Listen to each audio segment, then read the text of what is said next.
なんかその旅うん、する学生がその自分が解放された感じうんうんうん。とか、そういう学生と対話とかしましたか？それが、なんか覚えてる話とかあったりします？それこそ、言っていい範囲で全然あれあですけど。あ、全然言っていいと思うんだけど、スペインにあ、留学して、へスペインで感じる安心感え、へがあったんですっえ、て。なるほど。でその安心感って一体何なのっていうのを卒論のテーマにして僕それに関わったんだけど、面白い。その人もだからそうだよね。外に行って初めて得た安心感、なんかその日本にいた時とはまた違う安心感で、これは一体何なんだみたいな、まあ、そういった形のテーマを設定した人がいて、もう分かる気がしますね、なんとなく。でその人がこの前ここ遊び来て、それこそそこで2人で卒論トーク、アフタートークみたいなことやったんだけど、その卒論書き終わってから提出し終わってからメキシコ行ったんですね。へえ、で2週間ぐらい行ってて、いいっすね。そんでそこもめっちゃ良かったんですって。あだからスペインで得た安心感みたいなものってそこでも感じたみたいで、なんならメキシコの方がまたより楽しいみたいな感じの話をしてくれて、面白いなと思って。でやっぱさ、その人との出会いなんですよ、ポイントは。だからそこ行くと浩司君のその世界一周の旅の話、どういうあれなんですか？やっぱり人との出会いって大きいですか？めっちゃでかいですね。その今回でいうと50カ国ぐらい行ったんですよ。行き過ぎだけど。これ今見てる人びっくりしてると思いますけどまだその世界一周の旅をね話をしてませんからあ、そうかそうか。たまげますよね、どこの国行ってきたのじゃないからね、もうレベルが何大陸と何大陸と何大陸。そう、もう大陸だね。そうっすね。大陸レベルだね。もそううどこの大陸行ってきたんですかみたいな。もうほぼ行ったでしょ全部。なんかその区分があるんですけど、あと南極南極行ったんですよ。しかももう行ってるやんか。もう国越えてるやんか。大陸国じゃねえじゃんもう。大陸全部行きました、すげえな。だから、まあ、7大陸あるって大きな区分では言われてて、7大陸は全部行きましたね、今回で。いやさっき言ってたけどスタンプラリーじゃねえんだから半分それもあったっすね。ああ、もうここ行ってないで絶対行きたいからスタンプラリー精神って僕ちょっと分かるんですけどね。ちょっとコレクターっぽいところもあるから。本当ね、本当コレクター精神働いちゃうんです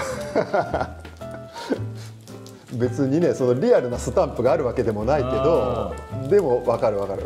そうそう、アプリとかであって、そういう行ったところの、本当に、へえ。いやもう本当それカードじゃん。じゃあスタンプラリーの。そうそうそう、行ったところが、世界地図がアプリ上にあって、行ったところがオレンジ色に塗られるみたいなのがあって、自分が行ったところなんですけど、めちゃくちゃあるじゃん。めちゃくちゃあるけど、ちょっとカメラに見せてもらっていいですか？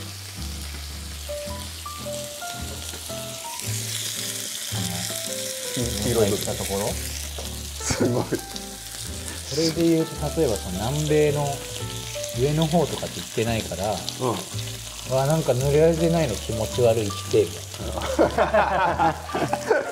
本当コレクターのあれですね。目的違ってるやん。本当目的違う。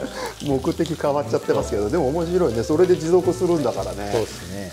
本当に行きたかったところは今回割と行ったんで、今これからまだ行きたいなと思ってるとかは割とそういう感じ。ああ、そうかそうか。中央アジアとかなんかカザフスタンとか、ウズベキスタンとかそういう系は行ったことなくて、でも評判はいいんですよ。だからもともとめっちゃ行きたかったわけじゃないけど、まあ行きたいな、行ったことないしみたいなっていうコレクター精神とか。でもそれでいうと本当に塗られてないとこはますます行きたくなるよね。そうですね。そうだね。本当沼ですね、沼。いろんなものに沼ってあるね。あるっすね。あるね。いろいろある。そんな形で焼いております。そうそう、だから話戻ると、そういう、50カ国ぐらい行ったんですけど、やっぱり印象に残ってるのは人との出会いが良かった国が印象に残りやすい。いやーそうだと思う、だからこれはどっちにも触れますよね。そこでの人との出会いが、ちょっと嫌な感じの出会いとか、ね、トラブっちゃったみたいなことだと、ちょっと印象があれだもんね、あんま良くなくなっちゃいますからね。それってでも偶発的なものだから、それが面白さでもあるんですけど、これ本当にカリカリになってるねこれ。これ美味しいですね、サクサクで。すごいね、やっぱり浩司君食べるなぁ。これは食えそうだね。すごいな、男の子すごいな。自分も男の子じゃない。男の子食うなぁ。本当友達ん家の母ちゃんの言い方。男の子食うねみたいな。わんぱく坊やが遊び来たみたいな。そういう旅行正直すげえ面白いなって思った概念と出会って、それツイッターで見かけたんですけど、時間の概念って一つじゃないみたいな。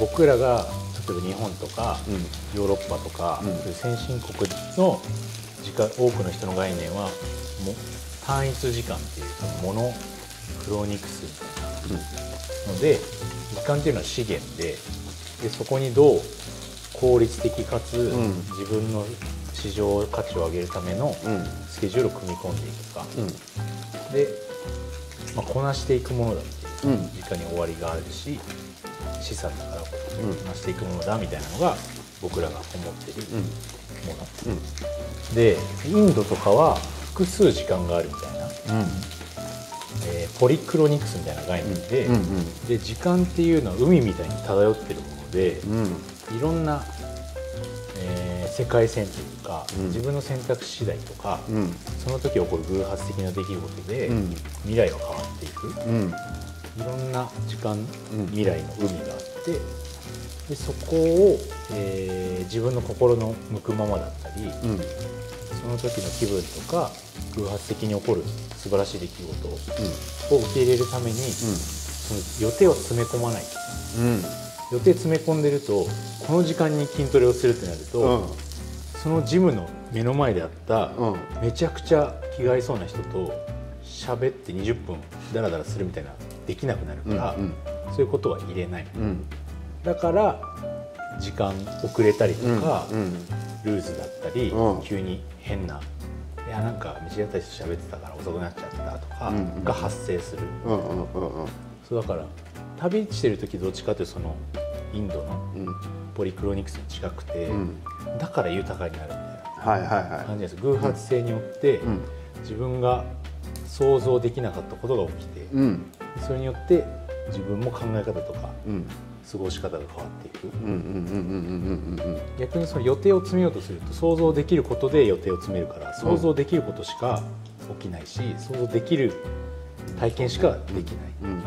でもこっちの偶発性にすると、想像できなかったことで、今までなかった人生の価値がこう降りてきたりとか、出会いが生まれたりとかするから、旅の豊かさってそうだなみたいな。だから時間の概念を意識的に変えれば、別に日本でも同じように豊かな時間とかが過ごせるし、っていうのをなんか旅中に出会って、まさにそうだなみたいな。そうだから自分が解放される感覚も割とそれに近かったりとか、原因の一端でしかないと思うんですけど、っていうのを発見して、これはめっちゃいい、それを意識してるのとしてないのだと旅の豊かさが違うから、すごいいい概念に出会ったなと思って。そのさポリクロニクスの方で浩司君はやってるよね。そうですね、そうなんですよ。だからそれ旅だけじゃないよね。いや多分さ、日本にいる時も多分俺浩司君やってると思うんですよ。そうだから多分僕浩司君と出会えてるんですよ。でそれが持続してる。だからこれがもし違ったら、いやその日仕事があるんでとかで、どっちかっていうと断りがちじゃないですか。ちょっと今からのバイトあるんでみたいなこととか、いやいやこの出会いの方面白くねみたいな。そうですね、確かにそうかも。じゃあちょっとバイトキャンセルの電話入れるんでとかの方にはいかないんですよ。そうですね、確かに。そうだ思えばそっちの人だと、ポリクロニクスの人だとそれこそこういう出会いってあるよね。あ、確かにそうかもしれないですね。よりそういう人と出会いやすい、出会いやすい。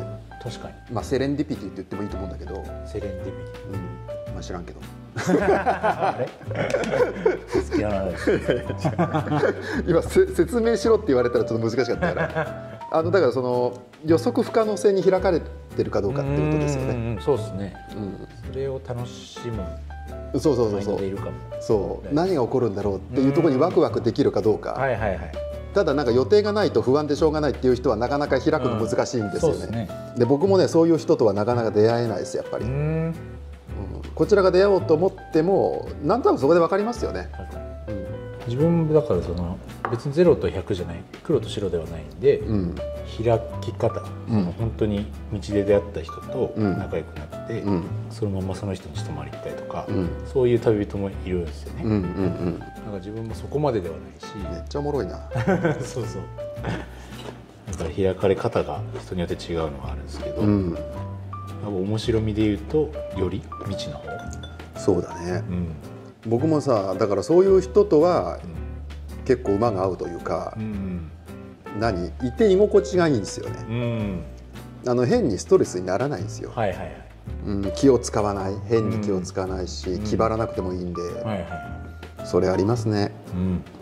未知の可能性にオープンな方が自分も強いというかしなやかで、自分が想像してない概念に耐性があるから、よく分かんない理不尽な状況に来ても、まあ対応できるだろうみたいな柔軟性もあるし、それを楽しめるメンタルもあるし、逆に自分がこれしかやりたくない、まあ信念がある場合はいいと思いますけど、もう他のことは別に怖いしやりたくないみたいなメンタルで言うと、やっぱ新しい環境にバンって行ったりとか、新しい人間関係に行く時にすごいこう、抵抗が強そうだな。そうだね。変化に弱いっていう変化を楽しめなくなっちゃうよね。そうっすよね。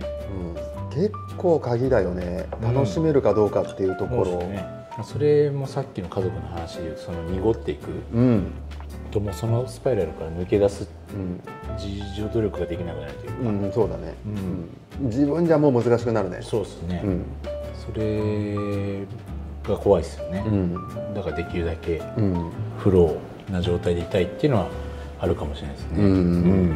一回世界一周して中断して、2年会社員やって、また出た時に、やっぱすごい凝り固まって意識的にあんまりそういう風にならないようには思ってたんですけど、まあやっぱさすがに同じ会社2年そうなんだ適切生活してると、やっぱ最初の旅行して 1,2 週間とか、環境変わってくるのとか、新しい人と会うのもええやなみたいなありましたけど。すごいね。それ自分で分かるの？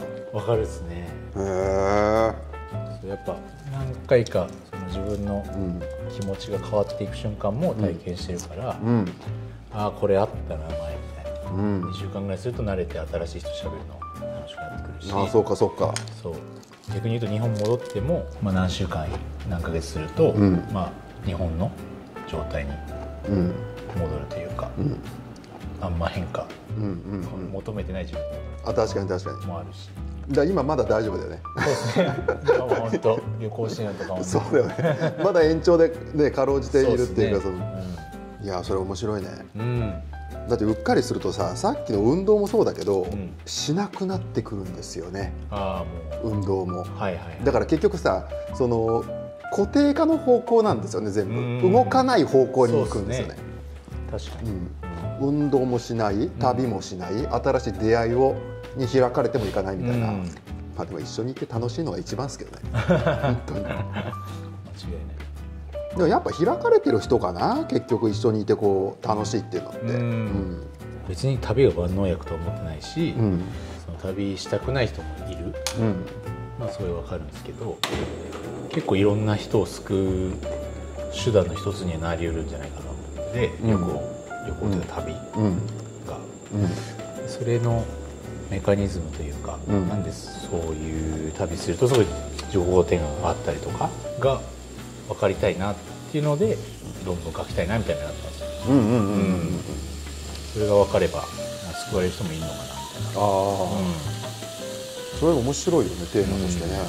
悪いこと一個もなかったんで、それすごいね。だからもっといろんな人がそういう楽しさが分かったり、行ったことでなんか、ああ海外いると安心するなとか、職場大変だけどたまに海外行くとすごくリフレッシュされるなみたいなのを感じてくれたらいいなみたいな、なんとなく思いますね。なんかそこになんかつながるために何かこうやりたいってことはある？いろんな人を旅行してもらうためにそういうことにこう気づいてもらうっていうか、一つは自分が身近な人にこのインスタグラムとかで発信して、旅行楽しそうだなみたいな、思ってもらうっていうのはやってたことではありますね。あとだから論文とかまとめて本当にロジカルになんで旅すると自己肯定感が上がるかとか、ちょっと病みそうなメンタルが回復するかとか、そういうのは書きたいと思うし、なんかそれこそ動画をね、それこそ DJI のポケット2で撮るのやめちゃったって言ったけど、あれもともとどういう目的で撮ろうと思ってたの？もともとは前世界一周した時に、結構一眼とかで写真は残してて、でもなんかその空気感ってあるじゃないですか、その現場の、それはやっぱ動画の方が残るので、それを撮りたいっていう感じ。YouTube やるとか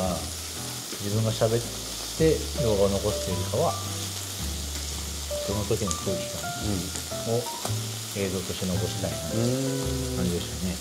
最初じゃあそのちょっと撮ってたっていう時期って何撮ってたの？その時ヨーロッパで綺麗な街並みの写真撮ってビデオ撮って、それをショート動画、1分ぐらいのやつまとめて、こういい感じの素敵な海外の映像みたいなのにするっていうのだけ使う。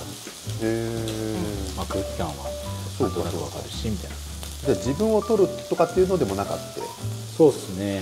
なんか前にほらなんか聞いた時に、誰かこう気の合う人たちと会って話をして盛り上がってたらその一緒に話してるとこ撮るみたいなことも言ってた気がしたんだけど、言ってた。なんとなくのイメージだったのかな。でも結果的にでもそれは撮った方がいいなと思いましたね。本当にその人と、とか自分の入れた動画とか、撮った方が確実にその時の空気感を思い出すっていうか、いやそうなんですよね、思い出すんですよね。僕もこれでさ Vlog で外も撮るんだけど、自分込みだと全然違うよ。違いますよね。あと人と関わってるところ、自分それ億劫であんまやってなかったんですけど、そういう人と関わってるとか自分が入ってる映像の方が、見返してて楽しいし、より思い出す。確かに、これも今だって2人で話してるとこ撮ってるじゃないですか、2人の。これ焼肉ばっか映しててもしょうがないですもんね。間違いない。声だけよりもやっぱり映像があった方がいいなと。確かに発信する場がないとなんかあんま分かる。さっきのあれと一緒で目的がやっぱないと。そうですね。そう本当めっちゃ仲いい10人とかぐらいに配信するのはいいんですけど、インスタグラムとかで何百人とかにって自分が入った動画とかを出すのは嫌で。でもインスタでやってんじゃないの？違うの？そうですね。でもあんま人とか映してなかったり、そういうことか。って感じですね。それなんでその特定っていうか一般的に公開するのってなんかためらう？なんかなんだろうな、結構自分人によって接し方が違うというか、冷たいとか優しいとかじゃないですけど、この人には結構礼儀正しめであんまボケない感じにしようとか、この人には結構ボケ楽しそうだから、ボケの感じでいこうとか。面白いねそれ。そうこの人には真面目なイメージを思われたいとか、会社の人は例えばあんまりふざけてる自分、変顔してる自分とか、ボケたこと言ってる自分は見られたくないとかいろんな顔が自分の中で使い分けがあって、動画の中だとこいつこんなやつだったんだみたいな、そうだよね、なっちゃうから、そうだね、それが嫌だっていうかですね。確かにね。だから例えば自分が結婚式するとして、いろんなコミュニティのいろんな人呼んだらどんな自分でいれば分かんないですよ。だから全部もう七変化で出すしかないよね。そうなんですよ。新郎のお色直しが何回もありますみたいなもうそういうことになりますよ。職場の新郎地元の新郎何着着ぐるみ持ってるんですかみたいな感じですよね。そうだから自分もあんまその状態好きじゃなくて、うん、で全員に素で、はいはい、なんだろう、まあ、多少使い分けはあっていいと思いますけど、うん、なんかもっと自分が疲れないぐらいに素の出しかけていきたい。あと僕なんかやっぱり年齢ってあると思うんですよね。へ僕大体40ぐらいから YouTube 始めたけど、もうそのぐらいになってくると、もういいなって思っちゃう。へえ、いいですね。それをどっかのタガがこう緩くなるというか、いい意味でいいですね。そうだから今までは、いやちょっとそれってなんかみんなに知られたらなんか知られたくない人まで見る可能性あるじゃないですか、ってことを考えると、もう何にもできなくなるんで、そうもういいやそこはみたいな。いいなそれ。だから僕若い時だったら多分できてないですもん。へえ。やれてないと思いますよ。この間、心理テストみたいなことを友達がこの間クイズ形式でやってくれて、今パッと思いつく四字熟語教えてもらっていいですか？あれそれ前にやりましたっけ？なんかやったあれこのやった蒲田でやりました。なんかやった気がする。やったか。あれどこでやったっけあれ？蒲田ですかね。蒲田もしくは中華街。どっちかか。どっちかだよね。この話はしてんのか。なんかそれ2回ぐらい聞かれた気がする。マジですか？めっちゃ自分忘れてんじゃないですかじゃあ。違うだからその四字熟語を言ってって言って2回目に言った四字熟語がどうのこうのとか言ってなかったっけ？そんな感じのこと言って忘れてんじゃないそれ中身すら忘れてるってどういうことそれ？いやー分かんない。でも今僕の中に出てきたのはもう絶対その時と違うよな。いや2個出てきたんですけどじゃあ1個目と2個目で一石二鳥と全身全霊。へえ。なんだっけな。どうですか1個目が、確か自分の人生に対して自分が思っていること、で2個目が自分の恋愛に対して自分が思っていること、恋愛の状況に対して自分が思っていることみたいな。全身全霊。どうですか心当たりあるんですか？いやなんだろうどうなのそれどうやって結びつけたらいいんだろう。1個目はなんだっけ？一石二鳥じゃなくて人生の、自分が人生で今置かれている状況に対する、今行われてだからそれはやっぱり状況で違うよね。そうですね、変わっていくものだ。でも一石二鳥が来たな。一石二鳥か。一石二鳥。人生に対して。人生一石二鳥。ものすごいポジティブですよね。確かに何かやったら2つ美味しいことがある。ねえ。生きてるだけで丸儲けぐらいな感じの。そうですね。そうか。面白いねそれ。なんかそれ。2個目恋愛？恋愛だったと思いますね。全身全霊傾けちゃうよ。いいっすね。最高じゃないですか。傾けちゃうな。覚えあったやっぱり。覚えあるな。めちゃくちゃあるな。これ浩司君はどう？でその時に、その質問を初めてされた時に答えたのが、1個目が八方美人だったかな。八方美人か。面白い。八方美人で、2つ目がどっちだっけな。四面楚歌みたいな。逆だったかもしれないですけど。本当に。まあでもどっちでも、成り立つっていうか、まあね。だから自分にとっての世界は割とこう身構えなきゃいけないもので、で自分はそっちに合わせて生きてるっていうのがすごい、どっちも結構共通して。だってさっきの顔って話で言うといろんな顔がある。だからそれめっちゃ覚えあって。めっちゃわかるわ。超当たってんじゃんこれ。恋愛の四面楚歌ってのは何なの？わかんないです。逆だったかな。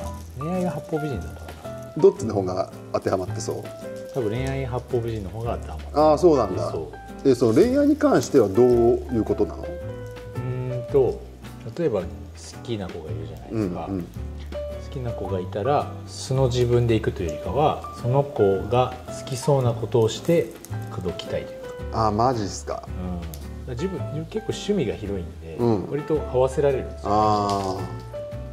そういうのもあって、この子が何好きだったら、じゃあ一緒にこういうことをしてやろうとか、付き合ってから心をすごいさらけ出して、これ許すまでにまた別の段階があるんですね。付き合うまではその子を落とすために、なんだろう、自分をこうなんていうんですかね、表現していくというか、でその自分、本当に何の力も入ってない自分でいるのはまた別の段階なんで、っていうのがあるんですよね。人によって結構変えてる、のはやっぱ共通してるなみたいな。へえ、めっちゃ本質だなと思って。で四面楚歌はどこ行ったんでしょうね。四面楚歌だってそれ、どうすることもできないみたいな状況じゃない？自分人見知りでもあるんで、結構人と関わるのが、基本的にはその傷つけられないかを心配しながら関わり始めるんですね、大体。あ、そうなの？怒られないかとか、嫌われないかとか。だから自分にとって外の世界、外の世界イコール人間との関わりは割とこう怖がりながら始まるもので、受け入れてくれるものというかは、受け入れて大丈夫な人だったら受け入れてくれるし、自分が合わせて相手に受け入れられるように対応を変えたら受け入れてもらえるみたいな前提があるので、そういう意味で言うと、だから周りは敵っていう前提から始まってる四面楚歌みたいな感じで、めっちゃ見覚えあって。そうかそうか、であるがゆえに八方美人になるっていう、そうですね、どこもつながってるよね。だってその裏表だもんね、それ。そうですね。へえ、面白いね。面白いですよね。見覚えありすぎてだからまんまハマっちゃってるっていうね。面白いね。一石二鳥はちょっと面白かったですね。人生だっけ？人生が一石二鳥。恋愛だったかな。恋愛が一石二鳥面白い。恋愛が一石二鳥ってどういうことなんだろうね。そうですね。なんだろう。いろんな捉え方はできそうですけどね。その恋愛がうまくいけば、さっきの人間関係がうまくいけば全部うまくいくから、前向きになっていくし、そうだね。っていう一石二鳥かもしれない。そうだね。食べるな。もうでも限界近いですね。もう肉終わったのかでも。肉終わったんですか？終わりましたよ。食いすぎだな。いやいやいやいや。すごいな。でした。えのきのだってさ、じゃないじゃん。完全えのきじゃない。場違いでした。あ、焼きそばあるじゃん。そう。ね、一玉やる？どうしようかな。じゃあこれ全部片付けて。でコウジ君しかこれ食べれないよっていうのにめっちゃやってるもん。これは食えるですね。あ、朝食べる人？朝食えるっすね。あ、そうなんだね。朝勝手に食ってよければ、勝手に焼きそばとか焼いて。ああ、もう適当にじゃあやっちゃってください。朝食わないですか？基本ね。面白いっすね。なんか20代の若い時に会ってたコウジ君がもう30代か。23とかだったっすもん、じゃあ。びっくりする。そうっすね。びっくりする。びっくりする。すごっ。で、そういう9年ぶりぐらいじゃね。じゃあ。そうですね。すごいな。すごいなそれ。何回もあれでも忘れないんだけど、前も言ったよね。この前会った時も言ったと思うんだけど、げんこつっていう何し口に入れる？げんこつって超硬いせんべいを俺がもらっても僕は食べないからコウジ君に卒論のねやつやってる時にあげてボリボリ食ってたらもう人の言ってること聞こえないっていうボリボリの音で全く聞こえなくなるっていう現象が発生してあれめっちゃ面白かったな。聴覚奪われたせんべい。僕の言ってること何も聞こえないですみたいな感じになってあれすごい威力だなと思って割とねこう真面目な話してますね。そうごめんなさい何にも聞こえない。確かに何にも聞こえなくなっちゃうんだみたいな。硬すぎるせんべいは聴覚を奪う。すごいね。すごいよね。結局ここら辺の筋肉使ってボリボリっていうからボリボリがもうそれだけでいっぱいになるんだよね。そうですね。骨伝導でもうすごいそういうことよ。そういうことですよ。すげえよなあれ。めっちゃ爆笑したもんあの時。あれ面白かったな。面白かったなあの辺マジ面白かった。あの当時ちょっと面白かったね。面白かったですね。あの時だって撮ってたじゃん。ああ、そうか、撮ってましたね。ビデオカメラで、それこそビデオカメラだから最初はビデオカメラだったんですよ。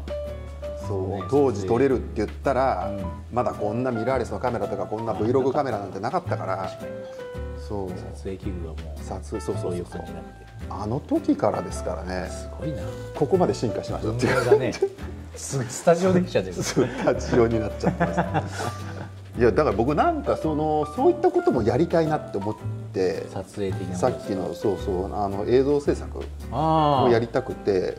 場所いいっすからね。ここもだからまあそれ用にはなってないから、壁紙とかを変えてやっても面白いなってことを思ったり、あとポートレートムービーも撮るの好きなんで、あれこの前学生撮ったんですよ。袴のポートレートムービー2人組で、まだ編集してないんですけど、それ撮って、あとこの前ここに遊びに来た子がロリータ服着て、そしてやっぱ女の子だからめっちゃ可愛いんですよ。あ、そうなんだ。でそれ僕動画したのあるから見たい